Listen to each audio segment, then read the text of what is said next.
Hey guys, in this video I'm going to show you how to turn on Pinterest dark mode for desktop. If you find this video helpful, please consider to like this video and subscribe to my channel. In saying that, let's just jump straight into the video.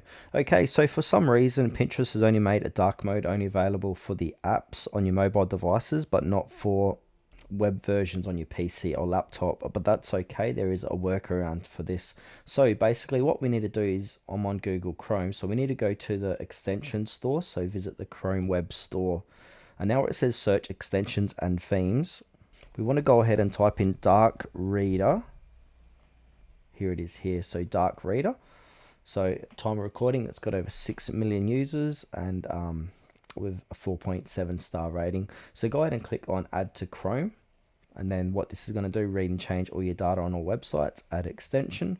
Now let that add to your Chrome store, so you can have a read about all this stuff here once on the next page. But basically what we can do is come back to Pinterest, go ahead and refresh, and then as you can see, it's changed Pinterest into dark mode.